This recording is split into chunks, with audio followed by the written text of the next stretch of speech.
अंदर प्रकाशित नहीं होता तब तक है, क्योंकि आसक्ति राग हमारा शरीर में और भोगों में है, परमानंद का अनुभव है नहीं। परमानंद का आकर्षण भी इतना नहीं जितना भोगाकर्षण है। तो परमानंद के मार्ग में कृपा से चल तो दिए हैं, पर ऐसा लगता है कि सुख तो इंद्रियजन्य भोगों में ही है। और हम बहुत हर्षित होते हैं जब हमारी ज्ञान इंद्रियां किसी भी विषय का आकर्षण कराकर कर्म इंद्रियां उसमें वर्तती हैं, तो हमारा अंतःकरण हर्षित होता है। आज हमने ये खाया, ये पिया, ये देखा, ये सुना, ये भोगा। यही है हमारा बंधन जो हम स्वयं स्वीकार किए हुए हैं। ये हमारे निश्चय से ही हटेगा। उपदेश सदगुरुदेव के, आचार्य के, प्रभु के, और स्वीकृति हमारी स्वीकृति ही परमार्थ में हमें आगे बढ़ाएगी। अगर हम उपदेश स्वीकार न करें तो हम आगे नहीं बढ़ सकते। करुणा करके प्रभु उपदेश करते हैं, युञ्जन्नेवं सदात्मानं योगी नियत मानसः शांतिं निर्वाण परमां मत संस्थामधिगच्छति। वश में किए हुए मन वाला योगी मन को इस तरह से सदा अपने आराध्य देव में लगाता हुआ मुझ में संयम पूर्वक जो वृत्तियों को जोड़ा, तो सम्यक स्थिति मेरी हो गई, अर्थात भागवतिक स्थिति में वो स्थित हो जाता है। उसी को निर्वाण पद मिलता है, उसी को परम शांति पद मिलता है। वो वर्तमान में मोक्ष स्वरूप है, वर्तमान में परमानंद भगवत स्वरूप है। युञ्जन एवं सदात्मानम योगी नियत मानसा। योगी जिसका निश्चय हो गया है भगवत प्राप्ति। भगवत प्राप्ति का स्वरूप द्वंद्वों को सहते हुए निरंतर भजन वृत्ति में डूबना। निरंतर, ये कठिन शब्द है निरंतर। अगर हम बहुत काल तक अभ्यास सब कुछ सहते हुए नहीं करेंगे तो निरंतर भजन नहीं चला सकते आप।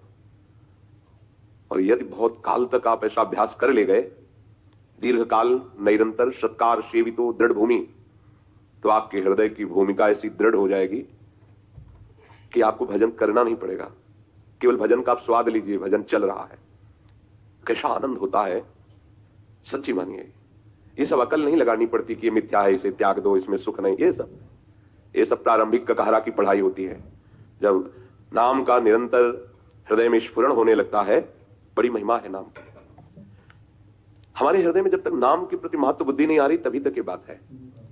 वज्रम पाप मही भृताम भगवतोद्रेकस्य सिद्धौषधम मिथ्या ज्ञान निशा विशाल तमस तिग्मांस बिंबोदय क्रूर क्लेश महीरुहा मुरुतर ज्वाला जटा लहसिकी द्वारम निर्वृत्ति सद्यम नो विजयते कृष्णेति वर्णद्वयम्।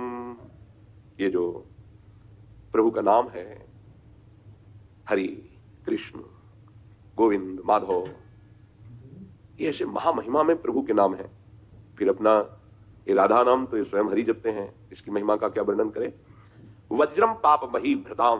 ओहो, जहां कोई नाम का आश्रय लिया तो जैसे बड़े बड़े पर्वतों को चकनाचूर कर दे वज्र, उसमें ऐसी ताकत है। जो देवराज इंद्र का प्रधान अस्त्र है वज्र, अगर वज्र का प्रहार कर दे तो हिमालय को भी धूर करके उड़ा दे, वो इतनी सामर्थ्य उस वज्र में है। वज्रम पाप मही भृताम, बड़े बड़े जैसे पर्वतों को वज्र चूर चूर कर देता है, ऐसे ही भगवान नाम अनंत जन्मों के पापों को भस्म कर देता है।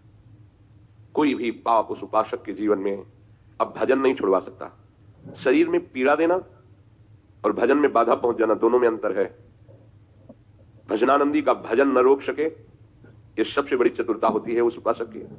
शरीर में आए हुए प्रारब्ध का इतना प्रभाव तुम मत स्वीकार करना कि तुम्हारा परमार्थ बाधित हो जाए, भजन रुक जाए। यह सामर्थ्य भजन से ही मिलती है। किसी भी पाप के प्रायश्चित के लिए और कुछ करने की जरूरत नहीं है। एकमात्र हमारे आराध्य देव का नाम जो हमें गुरुदेव ने दिया है, बस उसका सतत स्मरण। वज्रम पाप मही भृताम, बड़े बड़े पर्वतों जैसा भी पाप हो तो ये नाम उसे वज्र की तरह धूल धूसरित कर देगा, चूर चूर कर देगा। भगवत द्रोद्रेकस्य सिद्धौषधम, ये संसार रोग के लिए सिद्ध औषधि है। भव रोग की सिद्ध औषधि है नाम। सर्व पापों का नाश करने में समर्थ है नाम, और भव रोग का निवारण करने के लिए सिद्ध औषधि, दूसरी औषधि की जरूरत नहीं। सिद्ध औषधम, हमारी जिह्वा में यदि नाम चल रहा है, अब हमें भवरोग की चिंता नहीं है।